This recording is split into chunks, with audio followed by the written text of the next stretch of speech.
BJP के अंदर डर का माहौल है, बीजेपी के अंदर खौफ का माहौल है। और इतना डर, इतना खौफ, एक तरफ प्रधानमंत्री नरेंद्र मोदी वीडियो पर वीडियो जारी कर रहे हैं। एक और वीडियो उनकी आ गई है, लेटेस्ट, दिखाऊंगा मैं आपको।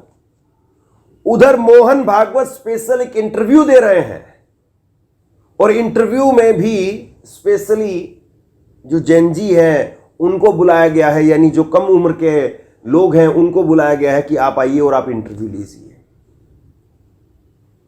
यह हालत है। और मोहन भागवत ने कहा है, ये जो प्रदर्शनकारी हैं, ये उनका स्टेटमेंट है, ये जो जेनजी है, ये जेनजी वो राष्ट्र विरोधी नहीं है, यानी एंटी नेशनल नहीं है। आप बताइए, जो पार्टी दिन रात 24 घंटे 365 दिन, जो संगठन लगातार लोगों को एंटी नेशनल, ये एंटी नेशनल है, वो एंटी नेशनल है, फला एंटी नेशनल है, इस तरीके की सर्टिफिकेट बांटने वाले जो लोग हैं, वो कह रहे हैं कि ये जेनजी वो राष्ट्र विरोधी नहीं है। जो 2047 की बात कर रहे थे, उनके कदम कैसे लड़खड़ा रहे हैं 29 के चुनाव से पहले ही। और आप देखिए कि किस तरीके से खलबली मची हुई है कि वीडियो, इंटरव्यू सब कुछ जारी करना पड़ रहा है। मैं झारखंड में हूं, रांची में हूं, और अगले 2-3 दिन लगातार हम लोग कोशिश करेंगे कि जब तक ये मार्च है वो पूरा मार्च आपको दिखाएं। लेकिन मैंने आज सुबह अभी कुछ देर पहले यहां जयपाल सिंह मुंडा स्टेडियम, जहां पर ये प्रोटेस्ट चल रहा है, उसकी तस्वीर आपको दिखाई है कि जयपाल सिंह मुंडा स्टेडियम और जंतर मंतर में कितना अंतर है। वहां जंतर मंतर पर किस तरीके से पाबंदियां थी, बंदिशें थी, पुलिस के पहरे, 8-8 फीट के बैरिकेड्स। और जयपाल सिंह मुंडा स्टेडियम के अंदर आराम से लोग आ रहे हैं, आराम से लोग जा रहे हैं, ट्रैफिक स्मूथ तरीके से चल रहा है। कहीं कोई अफरा तफरी का माहौल या पुलिस वाले घूम घूम करके वीडियो बना रहे हैं। जंतर मंतर पर यही होता था। दिल्ली पुलिस ने 50 क्या मुझे लगता है सैकड़ों लोगों को लगाया हुआ था जो कैमरे से रिकॉर्डिंग कर रहे थे। आप किसी से ऑफिशियल बात करिए, अनऑफिशियल तरीके से बात करिए, रिकॉर्डिंग आपकी होने लगती थी। और यहां 5 पुलिस वाले नजर नहीं आते। हालांकि इसमें ऐसा नहीं कि कोई हेमंत सोरेन का कोई बहुत गुणगान करना चाहिए, लेकिन प्रोटेस्ट में अंतर है। और जो प्रोटेस्ट करने का हक, अधिकार हमें हमारे संविधान से मिला है, उसको कैसे बीजेपी रोकती है, कैसे बीजेपी उसको ध्वस्त करती है, इस सब को पूरे देश ने देखा है। लेकिन अब ये कहना पड़ रहा है मोहन भागवत को कि जो प्रदर्शनकारी हैं वो एंटी नेशनल नहीं है। आप साहब उनको कॉकरोच बता रहे थे, आप उनको वायरस बता रहे थे। बीजेपी के अध्यक्ष, राष्ट्रीय अध्यक्ष नितिन नवीन ने ये जो कॉकरोच है इनको वायरस बताया, वायरस। और वो वायरस जब सिस्टम में घुसे तो ऐसा सिस्टम हैंग किया कि नितिन नवीन अपनी खुद की सीट हार गए, नाक कट गई उनकी। याद करिए, धर्मेंद्र प्रधान ने दहशतगर्दों की बी टीम बताया था।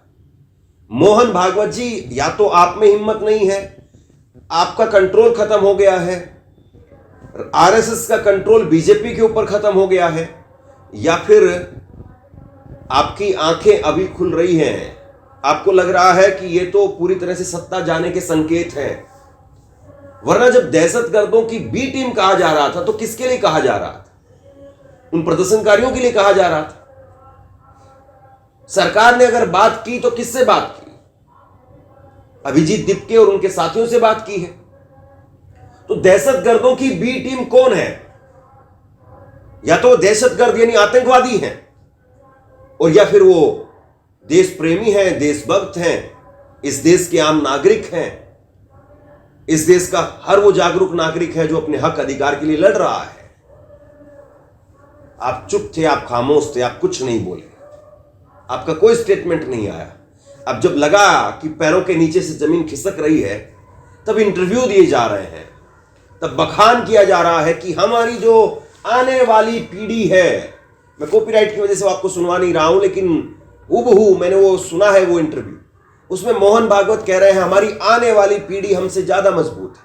और मोहन भागवत का वो इंटरव्यू, मैं अभी चूंकि होटल में हूं, लगातार टीवी देख रहा हूं, खबरों को समझता हूं, मेरा दिन भर यही काम एक पत्रकार के नाते। वो इंटरव्यू कम से कम 500 बार टीवी पर चल चुका है। 500 बार अलग अलग बुलेटिन में उसको डाल डाल करके बताया जा रहा है कि मोहन भागवत जी ने यह बात कही है। क्योंकि मोहन भागवत कुछ कहें और उसके बाद वो चले नहीं, तो ऐसे तो नामुमकिन है। लेकिन आप नहीं बोले। ये तो प्रेशर है, ये ताकत है उस युवा की, जो युवा आया सड़क पर जिसने आपको झुकाया, ये उसकी ताकत है। आप नहीं बोल रहे हैं, ये उसकी ताकत बोल रही है। ये उस युवा की वो साथ में रहने का उनका जो एक उन्होंने हासिल किया, जो उनकी यूनिटी थी, वो एकता थी, वो यहां पर बोल रही है कि आपको बयान देने के लिए मजबूर होना पड़ा, मोदी जी को सामने आकर के वीडियो बनाने के लिए मजबूर होना पड़ा। राहुल गांधी का भी एक वीडियो आया है, मैंने कल आपको दिखाया था। और राहुल गांधी का स्पेशली खास तौर पर ध्यान देने वाली चीज यह है कि वीडियो उस वक्त में आया है जिस वक्त में कुछ भी नहीं हुआ है। अभी ना कोई लाठीचार्ज हुआ है, ना कोई पैनिक क्रिएट यहां पर हुआ है, ना कोई सरकार पर वैसा प्रेशर बना है कि 1-2 लाख लोगों की भीड़ आ गई है। लेकिन उन्होंने वीडियो जारी किया है। बीती रात यहां पर छात्रों से बात की है। मोहन भागवत मोदी का जो वीडियो है वो तब आने लगा जब छात्र पिटे, छात्रों पर पैलेट गन चली, तब आया मोदी जी का वीडियो। ये फर्क है, ये अंतर है। और यहां कोई ऐसा नहीं कि राहुल गांधी या हेमंत सोरेन की प्रशंसा करने वाली बात है। अभी भी जो सीबीआई की मांग और ईडी से जांच हो, ये जो 2 बड़ी मांगे हैं जो यहां पर हैं, अभी उस पर बात नहीं हुई है। लेकिन ये फर्क है, ये अंतर है कि आप कैसे पीटते हैं। योगी आदित्यनाथ को देखिए आप, लखनऊ के अंदर प्रोटेस्ट करने के लिए कोई जाए तो उसकी दरी खींच लाते हैं, उसकी चटाई खींच करके ले आते हैं। पार्क के अंदर पानी, बदबूदार पानी, वो छोड़ देते हैं, पार्क को गंदा कर देते हैं। और यहां झारखंड में, रांची में लगातार जो सरकारी सफाई कर्मी हैं, वो सरकारी सफाई कर्मी वो सफाई भी कर रहे हैं, गंदगी को कूड़े को जो है वो उठा करके ले जा रहे हैं। तो ये सब कुछ कैसे हुआ, ये इंपॉर्टेंट है। और जरा मोहन भागवत एक बार कंगना रनौत से फोन करके बात करें और पूछे जरा कंगना रनौत से, और एक माफी उनसे कहें कि वो आप माफी प्रकट करिए, अपनी खेद प्रकट करिए। अभी बीजेपी की संस्कारी लाडली सांसद कंगना रनौत ने कहा कि तो गटर छाप जनरेशन है, जिस जनरेशन को मोहन भागवत ये कह रहे हैं, नहीं, ये जो आने वाली जनरेशन है ये हमारी अगली पीढ़ी है और हमें उन पर आंख बंद करके भरोसा करना चाहिए, हमें उन पर आंख बंद करके भरोसा है। ये मोहन भागवत का स्टेटमेंट है। तो जरा कंगना रनौत को कहिए कि कंगना रनौत उनसे माफी मांगे, जो गटर छाप जनरेशन बता रही थी। किसको कह रही है कंगना रनौत गटर छाप जनरेशन, और मोहन भागवत किसको कह रहे हैं? ये 2 बातें नहीं चलेंगी साहब। और ये वो दौर खत्म हो गया कि आप कुछ और कहेंगे, वो कुछ और कहेंगे, और उसके बाद में सोशल मीडिया पर इस बात का क्रॉस चेक नहीं किया जाएगा। अब चीजें लोगों तक पहुंच रही है, अब एक एक चीज वो लोगों तक पहुंच रही है। मोहन भागवत ने इसमें और भी काफी कुछ कहा है। आरक्षण को लेकर के मोहन भागवत बोल रहे हैं, वो मोहन भागवत बोल रहे हैं जो आरक्षण की समीक्षा करने की बात 2015 में बोल रहे थे, और उसके बाद में बीजेपी हार गई, वहां पर चुनाव हार गई बीजेपी। लेकिन अब मोहन भागवत का स्टेटमेंट है कि बाबा साहब भीमराव अंबेडकर, उनका जो आरक्षण है, उस आरक्षण को माने, उनके विचारों को माने तो कोई समस्या नहीं आएगी। आरक्षण व्यवस्था वो समाज में समानता लाने के लिए की गई थी, और ये तब तक जारी रहेगी जब तक समानता नहीं आ जाती है। क्यों साहब आपका स्टैंड आज ये क्यों है?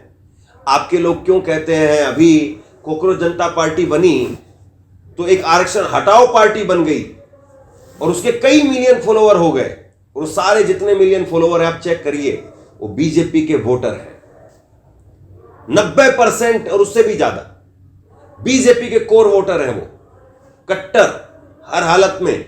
और किसने जो है वो आरक्षण हटाओ पार्टी का पेज चलने दिया? बताइए जरा इस बात को। यहां तो मोदी जी, योगी जी, इनको लेकर के आप कुछ ट्वीट कर दिए तो आपका ट्वीट सेकंड भर में हट जाता है। लेकिन किसने जो है वो पोस्ट, वो पार्टी जो का जो बैनर था, वो जो इंस्टाग्राम पर जो उनका हैंडल था, वो कैसे रहा वहां पर? कैसे आरक्षण को लेकर के इतनी सारी बातें हो गई? सवाल बहुत सारे हैं। और आपको लगता है कि आप कुछ बोल करके निकल जाएंगे और लोग उसको स्वीकार कर लेंगे, आप जो कह रहे हैं लोग उसी पर ताली बजाएंगे। भूल जाइए, वो वक्त अब नहीं है। अब लोग जवाबदेही की बात कर रहे हैं। अब लोग कांग्रेस से भी पूछ रहे हैं, अब लोग नरेंद्र मोदी से भी पूछ रहे हैं, और ये सबसे पूछा जाना चाहिए। हर सरकार को जवाबदेह होना पड़ेगा। हर सरकार को वो बताना पड़ेगा कि भाई वो क्या कर रही है और क्या कर सकती है, और अगर नहीं कर सकते तो अपने घर जाइए, घर बैठिए। यही सीधा सीधा जो है वो आज की तारीख में मूल मंत्र है। यही सीधा सीधा वो आज का युवा कह रहा है। आप सुनिए एक बार राहुल गांधी को। राहुल गांधी खुल करके सपोर्ट कर रहे हैं। क्या नरेंद्र मोदी से आप ये हिम्मत दिखाने की, ये इस तरीके से खुल करके सामने आकर के अपनी सरकार के खिलाफ खड़े होने की बात की कभी आप उम्मीद कर सकते हैं? झारखंड के स्टूडेंट्स अपने हक के लिए प्रोटेस्ट कर रहे हैं, प्लीज उनको सपोर्ट करें। देखिए, स्टूडेंट प्रोटेस्ट जो देश में हो रही है, एजुकेशन सिस्टम के खिलाफ हो रही है। मैंने साफ कहा है, देहरादून में कहा है, कोटा में कहा है, और इलाहाबाद में जाकर कहने वाला हूं, हमारा एजुकेशन सिस्टम कोलैप्स्ड है, बहुत महंगा है और ऑप्रेसिव है। हर सरकार को स्टूडेंट्स की बात सुननी चाहिए और एजुकेशन सिस्टम को बदलने के लिए एक्शन लेना चाहिए, चाहे वो कांग्रेस की सरकार हो, नेशनल सरकार हो या झारखंड की सरकार हो। राहुल गांधी कम से कम इतनी बात को कह रहे हैं। हालांकि अभी आखिरी फुल स्टॉप राहुल गांधी के लिए लगना बाकी है। अभी उनका सेंटेंस कंप्लीट नहीं हुआ है। अभी जब तक ये प्रोटेस्ट सही तरीके से यहां पर पूरा नहीं हो जाता, तब तक राहुल गांधी या फिर हेमंत सोरेन वो अपनी पीठ नहीं थपथपा सकते कि भाई देखिए हमने युवाओं की बात सुनी है। अभी वो सरकार में है, युवा सड़क पर है, और अभी उनकी बात मानी जानी बाकी है। तो अभी राहुल गांधी और हेमंत सोरेन की परीक्षा बाकी है, उनका फुल स्टॉप लगना बाकी है। लेकिन बीजेपी पर फुल स्टॉप जरूर लग चुका है। नरेंद्र मोदी ने पहले कोई वीडियो जारी नहीं की। 20 तारीख से पहले कोई किसी प्रकार से कोई ट्वीट तक नहीं किया, कोई संदेश तक नहीं दिया, अपना कोई नेता, कोई डेलीगेशन तक नहीं भेजा। यहां पर बीजेपी का ऑफिशियल डेलीगेशन आया है। नेता विपक्ष बाबूलाल मरांडी वो यहां पर आए, वहां पर क्यों नहीं जा सकते थे? यहां पर कांग्रेस की तरफ से डेलीगेशन आया है। यहां पर लगातार एसडीएम, एडीएम, इन सब अधिकारियों को भेजा जा रहा है। 11 छात्र वो सरकार से मिलने के लिए जाएंगे, सरकार मिलने के लिए तैयार है। बीच में चैनल चल रहा है, आज शाम को बातचीत हो भी जाएगी, ये भी बात सामने आ रही है। लेकिन वहां कुछ भी नहीं था। वहां तो ये था कि ये मुट्ठी भर लोग हैं, भगा देंगे इनको। सोनम वांगचुक को सफेद कपड़े में लेकर के आ गए, जैसे कि कोई मरे हुए व्यक्ति को उठा करके ले जाता है। ये वहां प्रदर्शनकारियों का कहना था। लेकिन उसके बाद में जब सरकारें, सिंहासन जब हिलने लगा, तब मोदी जी प्रकट होते हैं, और मोदी जी प्रकट होकर के फिर उस पर वीडियो पर वीडियो बना रहे हैं। अब ये वीडियो आया है मोदी जी का। फ्रेंड्स, आप जैसे फ्रेंड्स डे मनाते हैं, वैसे ही हैंडलूम डे भी आप मनाइए। ये मोदी जी का वीडियो आया, देखिए जरा। और मोदी जी अब इस तरीके से जो लोगों के बीच में आने की कोशिश कर रहे हैं कि किसी तरीके से मैं रिलेवेंट बना रहा हूं, इसीलिए वीडियो पर वीडियो जारी कर रहे हैं। लेकिन क्या वाकई वो रिलेवेंट हैं? और क्या वाकई वो रिलेवेंट जेनजी के बीच में बने रहेंगे? और यही जेनजी वोट डालेगा 2024 के अंदर। यही जेनजी 18 साल का बनेगा। यही जेनजी वो बन भी चुका है। इसमें से मिलेनियम है, बहुत सारे जेनजी है, और अब माँ बाप भी, उनका भी जो ब्रेन वॉश किया गया गोदी मीडिया के सहारे या आईटी सेल के सहारे, व्हाट्सएप यूनिवर्सिटी के सहारे, वो भी देख रहे हैं कि भाई क्या अंतर है और क्या अंतर नहीं है और क्या होना चाहिए था और क्या हो रहा है। तो घंटी सरकार के लिए बजी है और इसीलिए मोदी जी को फ्रेंड्स के सामने प्रकट होना पड़ा है। साथियों, 1905 7 अगस्त हमें भूलना नहीं है। 7 अगस्त 1905 को देश की आजादी के लिए स्वदेशी आंदोलन का प्रारंभ हुआ था और आपने दिनों भारत की नींव डाली गई थी। अंग्रेजों के खिलाफ देशवासियों ने एक बहुत बड़ी लड़ाई लड़ी थी। मैंने आज सुबह भी अपनी खबर में कहा कि नरेंद्र मोदी साहब वो हैंडलूम की बात कर रहे हैं, तो जरा उन कारीगरों की भी बात कर लेते जो खुद उनके क्षेत्र में, संसदीय क्षेत्र बनारस के अंदर फैक्ट्रियां ठप पड़ गई, ताले लग गए वहां पर, उनकी भी जरा कभी बात कर लेते। और ये दो बातें नहीं चलेंगी साहब कि आप स्क्रीन पर आएंगे, स्क्रीन पर आकर के कुछ और बोलेंगे और उसके बाद में आपका एक्शन कुछ और बोलेगा। आपने चीन से कितनी बड़ी संख्या में एक्सपोर्ट सरकार का बढ़ा है और उसकी वजह से जो छोटे कारखाने थे, छोटे कारीगर थे, वो कैसे धीरे धीरे धीरे धीरे मरते मरते मरते मरते मरते चले गए। सरकार का जो सपोर्ट मिलना चाहिए था वो सपोर्ट मिला नहीं और उसके बाद में धीरे धीरे धीरे धीरे कैसे चीजें बंद होती हुई चली गई। मैंने यूपी इलेक्शन में पिछली बार एक रिपोर्ट की थी और उसमें मैंने दिखाया था कि किस तरीके से छोटी छोटी फैक्ट्रियां बंद होती चली गई। आप कहीं पर भी चले जाइए, कहीं पर भी चीजें उठा करके देखिए, टीवी में जो है वो खबर बताई जाती है कि साहब पहले सपा की सरकार में एक जिला एक माफिया होता था और हमारी सरकार के समय पर एक जिला और एक उसका उद्योग है। लेकिन सच्चाई यह है कि आप छोटे छोटे कारखाने देखिए, जीएसटी और दुनिया भर की चीजें और उसके साथ साथ डर और खौफ का माहौल और उसके साथ साथ जिस तरीके से पाबंदियां, बंदिशें हैं, लोग भाग रहे हैं। सरकार के खुद के आंकड़े हैं कि देश की नागरिकता छोड़ करके बाहर सेटल होने वाले लोगों की संख्या मोदी के राज में बढ़ी है। मोदी राज में लोग देश छोड़ करके बाहर जाने को मजबूर हो गए, अपनी सदस्यता छोड़ करके जा रहे हैं, नागरिकता छोड़ करके जा रहे हैं। ये हालत है और मोहन भागवत जो हैं वो पैच लगाने की कोशिश कर रहे हैं कि शायद पैच लग जाए, शायद ये लगे कि नहीं बीजेपी में अहंकार था लेकिन आरएसएस वो राष्ट्रवादी है। अगर आरएसएस राष्ट्रवादी है तो मोहन भागवत को मुंह खोलने में इतना वक्त क्यों लग गया? मोहन भागवत अगर वो एक इशारा करें, सिर्फ एक इशारा करें, 500 रिपोर्टर उनके सामने आकर के खड़े हो जाएंगे। 500 रिपोर्टर। कौन सा चैनल ऐसा है जो मोहन भागवत का बयान दिखाने के लिए तैयार नहीं होगा? कौन सा चैनल ऐसा है जो मोहन भागवत को कवर करने के लिए अपना रिपोर्टर, अपनी टीम भेजने के लिए तैयार नहीं होगा? तो आप अब क्यों बोले हैं? आप तब चुप क्यों थे? आप जो आज बोल रहे हैं वो आप नहीं बोल रहे हैं, बल्कि उन छात्रों का संघर्ष बोल रहा है कि आपको ऐसे इंटरव्यू देने पड़ रहे हैं। वरना तब आप कह सकते थे। बीजेपी को छोड़ करके लोग आरएसएस को मानते कि चलिए भैया आरएसएस अलग है। जब लाठियां पड़ रही थी, जब पैलेट गन चल रही थी, उस वक्त में अगर आप बोलते तो आपकी बात का वजन होता।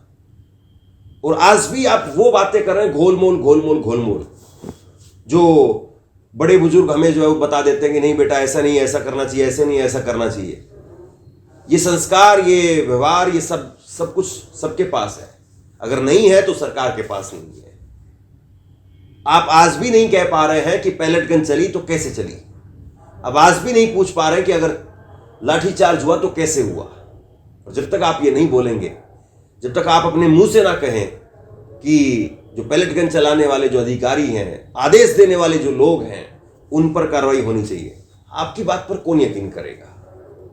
जैन जी आपको लगता है कि साहब आप पर यकीन कर लेगा और आपकी बातों में आ जाएगा? वीडियो आपको भी बनानी पड़ेगी, इंतजार कीजिए। मोदी जी लाइन में लग गए हैं, मोहन भागवत का भी नंबर आएगा और मोहन भागवत को भी वीडियो बनानी पड़ेंगे। आप देखते रहिए। बाकी आप क्या सोचते हैं नीचे कमेंट सेक्शन में लिख करके जरूर बताइए। इस वीडियो को लाइक कीजिए और चैनल को सब्सक्राइब जरूर कीजिए। शुक्रिया, थैंक यू।